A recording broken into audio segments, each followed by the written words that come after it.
Welcome to What If, the show where I, Jake from State Farm, answer your insurance what ifs. Today's caller is Gio. What's up? Hey, Jake, what if I'm shopping for a new policy, but there are so many options that I freeze up and just can't choose? It's okay. An agent can help you choose the right coverage. At State Farm, we're there for your what ifs. Oh, now what if I need help deciding on dinner? Tacos. Good idea. Like a good neighbor, State Farm is there. Call or go to statefarm.com for a quote today. Have you or a loved one been injured in an accident? Are you struggling to recover fair compensation? Look no further. At Phillips Law Firm, the experienced personal injury attorneys will fight for your rights and get you the justice and compensation you deserve. They handle a wide range of cases, including car accidents, slip and falls, medical malpractice, and workplace injuries. Justice is a phone call away, so don't wait. Call today for a free case review. Call 1-800-JUSTICE or visit justiceforyou.com. Now, the greatest story never told with Miles and Thrill. Oh, welcome to the Greatest Story Never Told podcast. We are at episode number 46. Man, what a legacy. This is unbelievable. Is anyone still there? Okay. All right. Today on the podcast, we're going to talk a little bit about football. We talked about the last time, our little experience we had at Jillian's, actually doing an NFL broadcast, which, although it wasn't the most fun in the world, we still got to deal with football. And at the time, before this, Steve and myself, we both worked for two different radio stations in two different capacities. But the one thing we had common was that we both covered the Baltimore Ravens football team. So in different capacities. Steve was more on the technical end, the show end of the football team. I was more of a reporter who would go on press day a couple times a week, get my sound bites for the show. You know what I mean? I didn't really take advantage of the press passes on Sunday or the free tickets that the sales staff used to seem to get all the time. Where I could the time. I could not go all to a the game. time. The sales staff. But today we're going to share with you. Because selling a local NFL team, that's a tough task. If I said, hey, man, you have money, you want to advertise. You go, yeah. You want to advertise during, I don't know, the Seattle Seahawks? You get pretty much a 100% yes. Yeah. I would like to do that. The only guy that I get tickets from was a guy named Kelly Gregg, and he played defensive tackle, and he was this guy who would show up in an old Pontiac and do the show in the morning once a week. And he was one of the Ravens guys. He was a defensive lineman. He would show up. He'd be like, hey, man, he's from Nebraska or someplace. You want my tickets this week? My family ain't coming in. Yeah, Kelly, I'll take your tickets, man. And you try to talk to him and do the interviews with him, and he was like, well, I'm just going to go in there and stuff him, and then I'm going to try to make a tackle. Well, what's the defensive plan? Well, I don't know about everybody else, but my plan is to get down on all fours, get real low, stuff them, and then try to make a tackle. Yeah, one plan. You want to make a sack? Right. You might get a running back, but that's about it. I'm going to stuff the middle. And it was him and another guy named Tony Saragusa, who did some Fox work for a while on their broadcast. He was a sideline reporter. He used to be a defensive tackle as well. A couple stories about Tony Saragusa. My co-host at the time, Whitney, she would like to go up and get some sound bites with us. And, of course, with the Ravens, if you're a reporter, anyone is allowed in the locker room. Sure. Now, Whitney is an attractive woman. She's tall, she's redheaded, she's got curves, she's got all this. Now, Tony Saragusa would refuse to wear a towel when he was being interviewed by Whitney. He would just stand there with his hands on his hips. It was unbelievable. And it's just like, here's this big, hairy dude from New Jersey. Big man. Yeah. I mean, this Italian dude from New Jersey, completely naked, except for the jewelry he's got on. Of course. Standing by the locker. That's not a joke, dude. You know, he was your typical New Jersey Italian. It was unbelievable. And the people that you would move and go back and forth from in that locker room at that point in time, it was kind of like a who's who of the NFL. Guys you know. Everyone was close to retirement, but the Ravens had a shot of going to the Super Bowl. So you got the Deion Sanders, the Shannon Sharp. Rod Woodson's on the team. You know, Shannon Sharp would just look at you like you're an idiot when you were answering questions. You know, and at one point in time, I'll give you a quick one. Coach Billick at the time, Brian Billick, he knew that I had played college football. Now, like any coach who coaches any NFL team or any college team, you're not still quite sure the difference between the kicker and the punter. You really still just don't know. It's just two freaks over here, and then you got the weirdo long snapper who's like 230 pounds who can rifle the ball. I think the average coach says to himself, just remember, the punter typically is the taller one. He doesn't know your name. It doesn't matter, but like the taller guy uses his feet. These three are below the status of the practice squad. Right. All right, just to give you a general idea. So he did know, in fact, that I played football. In his world, I'm in the kicker realm. He does not understand that I'm a punter. Do you think it would have mattered? Do you think it would have mattered to him if you said, actually, I'm a punter? So I haven't kicked the ball in a number of years. First of all, I did not go out there and warm up with Matt Stover or any of the guys. Darren Zadstadil or whatever his name. Zastadil. Yeah, whatever. I didn't kick with those guys, but I watched them kick and I talked to them and stuff. And they were kind of jabbing with the coach. Put Montgomery in. So I'm standing on the sidelines. I'm getting ready to do the reports. This is at a practice. This is like in August. It's hotter than hell. It's at Western Maryland University. It's hard to explain how miserable the weather. I mean, honest to God, that means it's at least 98 degrees, right? I'm standing on the sidelines. I think I'd been out back and forth about 7 times to rip cigarettes in the street because, you know what I mean, I'm a smoker and all this stuff. So I'm standing on the sidelines, and Billick turns around and he goes, Montgomery! And I was like, oh, Jesus, man, what did I do? And so he's like, get in here. So I put my recorder down, I run out on the field, and he's standing there, and he puts his arm around me, and he goes, all right, you make this field goal, these guys don't have to run. You miss this field goal, I'm running their ass off. And, I mean, everybody is in my grill. Peter Bullware is in my grill. Ray Lewis is in my grill. You name it, all of these guys. Sam Adams is in my grill. This is the largest man I've ever seen in my life. All these dudes, even frickin' what's his face, the tight end who was the nicest guy in the world. Todd Heap is in my grill. They are all like, you better make this, man. Like, you better make this. And I remember looking at this guy, and he kind of looked like Morgan Freeman. He was the oldest man in the world that ever played professional football. And his name was Ben Coates, okay? Ben Coates had a pretty storied long career with the Patriots and a number of other teams. But this man, he had gray hair. He looked like Ed Reed does now. He looked like Frederick frickin' Douglass. You know what I mean? Right. He looked like just this old man winner. You know what I mean? Like, and he walks up and he's like, "Don't you miss it." Kind of like when Steve talks about his relatives from Houston. Hey, boy, make sure you don't miss that field goal. Don't miss that field goal. So I run the left. And I'm like, Coach, I'm not a kicker, man. I'm a punter, and I don't have a square-toed shoe. I'm not going to kick this thing straight on. He's like, "Oh, just kick it soccer style." You know, like everybody else. I'm like, oh, Jesus Christ. Okay, so I measure this thing off. And, I mean, people on both sides. It's the offense. It's the defense. Everybody's going to run. Snap comes back. I step up to the ball. I drill this ball. I hit it as clean as I can possibly. Unfortunately, I hit it about 2 inches high. This ball comes off of a rocket ship, man, and it's 2 feet off the ground. It doesn't have a chance. It smashes Ben Coates in the back of the ass. That's Morgan Freeman. And he pops up, and he turns around like he is going to kill me. And Coach says, I'm just kidding, man. Everybody started cheering, and they ran off. I was like, oh, thank God. Oh, thank freaking God. Because I thought I was going to get my ass beat by all of these guys. You know what I mean? Every player in a professional football team. Oh, my God. I was like, here I am. This is my moment to shine. Right. I just completely it up. Last time I was asked to go out and kick one, but I got ribbed for it for the rest of the time. Now you got different stories as far as dealing with these guys. Yeah, because like you said, I had to do the technical stuff. We went in and I worked with a couple other guys on the station at the time. We're the flagship station. These guys are in good, but most of the players, right? The players are familiar with them, the coaches, etc. So I'm kind of new to this thing, but let's face it, man, it's my favorite football team. And now it's not just about covering them, because to Miles' point, it sucked covering them, not them specifically, but it sucks during training camp because it's hot.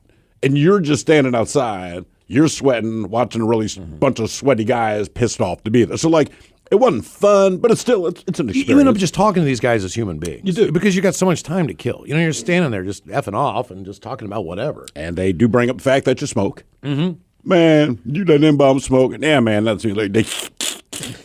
You go behind the bushes, little puff cloud. I'm like, not always a cigarette, dog. That's right. But one of the things, inside of the training facility itself, and my God, man, their training facility, and the Ravens are known for having a nice one. It is remarkable. But they have this massive cafeteria, and 85% of it is for the players, obviously.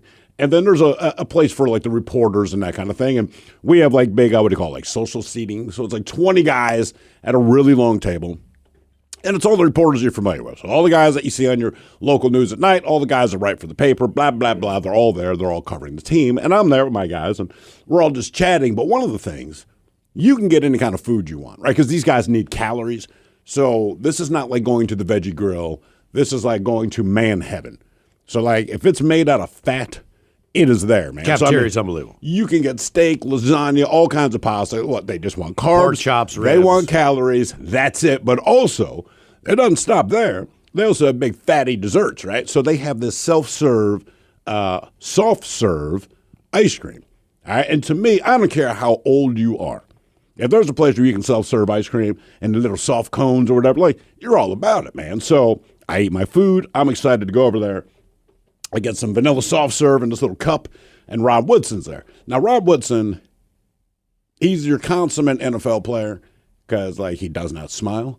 Nothing is funny to him. He's a real intense dude, but nice enough, I guess. But he walks up, and he's like, hey, man, one of the good things on this ice cream, the chocolate sprinkles. Now, the chocolate sprinkles, there's maybe 20 sprinkles total left in this container. And he's like, oh, go ahead, man. I'm like, cool.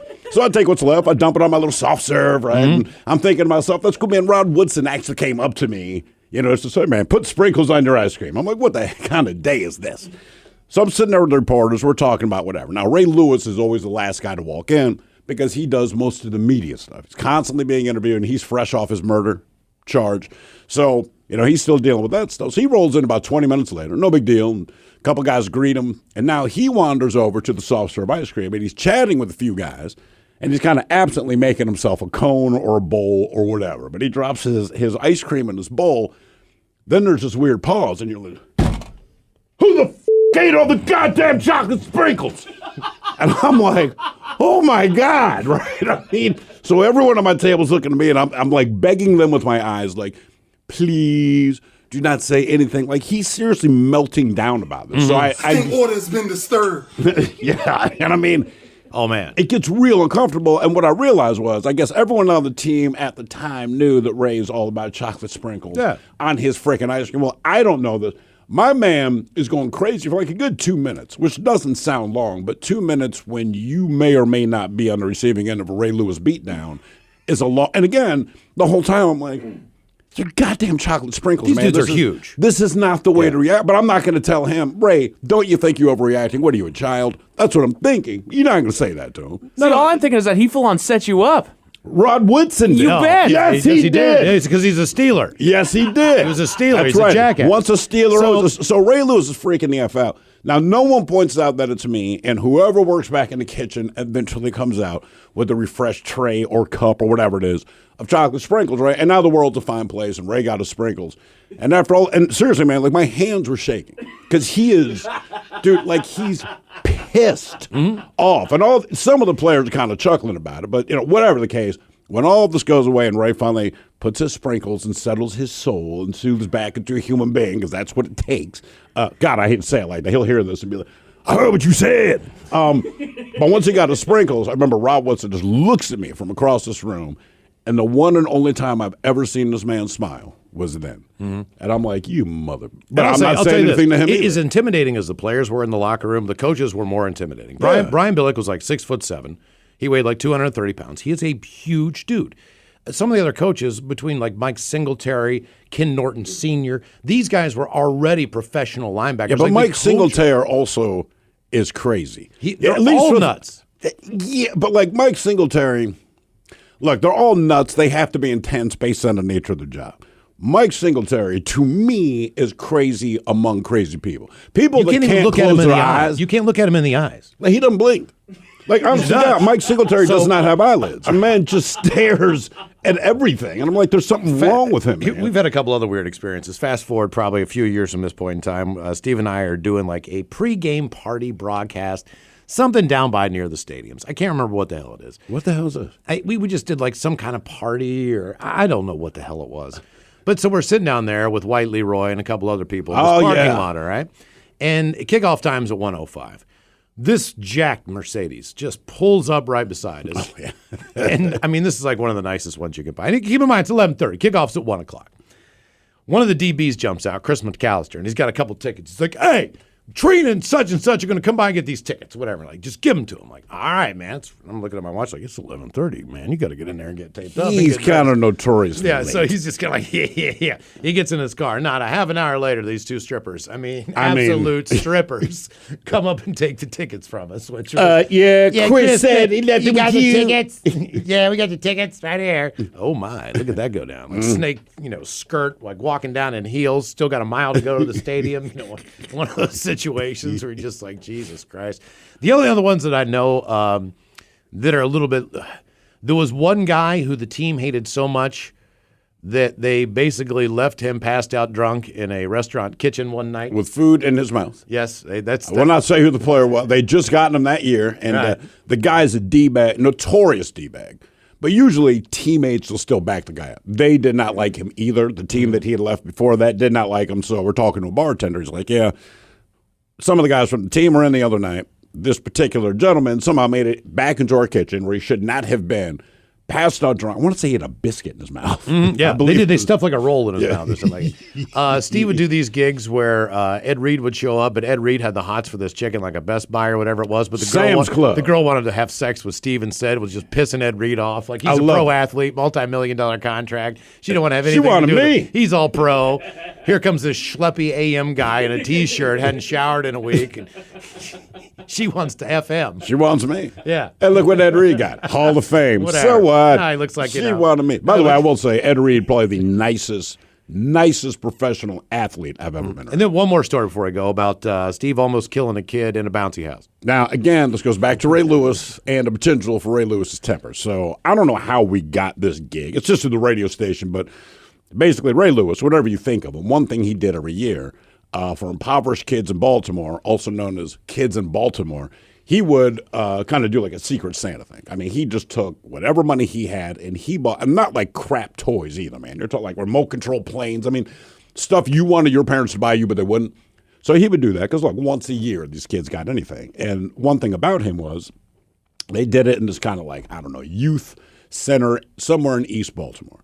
And this dude would sit down and each and every kid would come up and sit on his lap like Santa Claus and tell them what they wanted for Christmas, blah, blah, blah. But he would sit there and do it with every kid. There was no time limit. You know what I mean?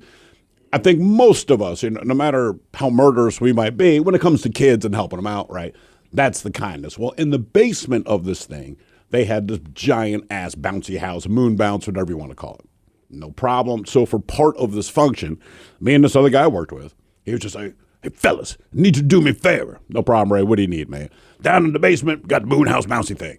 Essentially, just keep an eye on the kids because these kids, they weren't over the age of 10 maybe. So the idea was 12 can get on at any one time, right? And then you get them out of there after like 3 minutes, whatever it is. You take the next group of 12, you get them. It's like an amusement park, right? No problem. How hard can this be? So things are going smoothly. Me and my buddy are down there, right? First 12 get on, you do the quick head count as they enter, and they bounce around, and they do their thing, and we time it out, and we call them out. You do the head count again. So it's like the third group of kids goes in. They bounce around, and now they're walking out, and we're doing the head count, and we get to 11. And it's like, hey, man, I think we're missing a kid. He's like, and keep in mind, we don't know these kids. I don't know what they look like, so I don't know who I'm looking for. I don't know if it's a boy, if it's a girl. We just know 12 went in, 11 came out. We look at a bouncy house. There's nothing. Like, there is no kid. This is like Stranger Things. Like, homie has disappeared, man. And we're like, oh, my God. So one of the kids in one of the groups goes, well, I can go upstairs and tell Mr. Lewis. I'm like, hell no. You will not go upstairs and tell Ray Lewis that we lost a kid.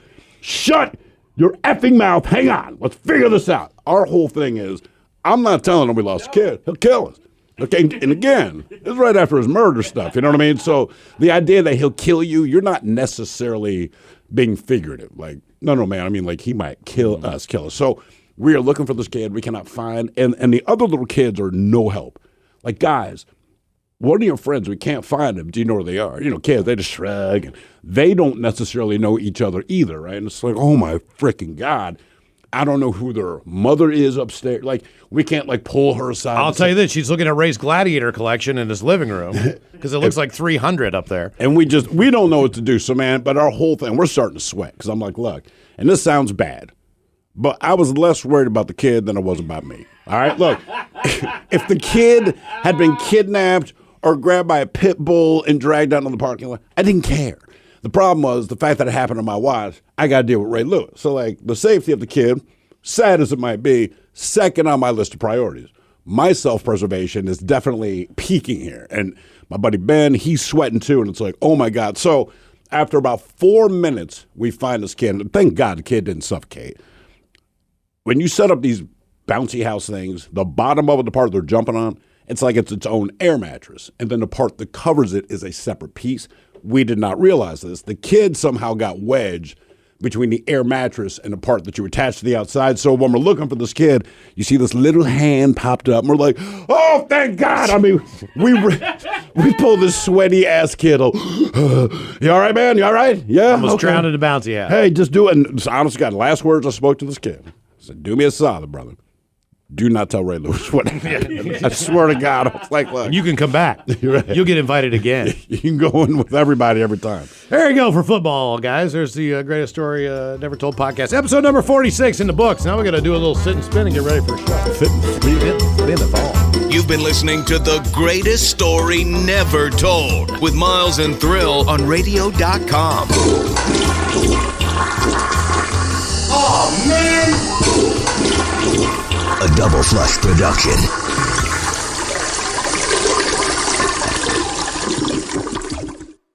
Look around. You can find cars like these on AutoTrader. New cars, used cars, electric cars, maybe even flying cars. Okay, no flying cars, but as soon as they get invented, they'll be on AutoTrader. Just you wait. AutoTrader.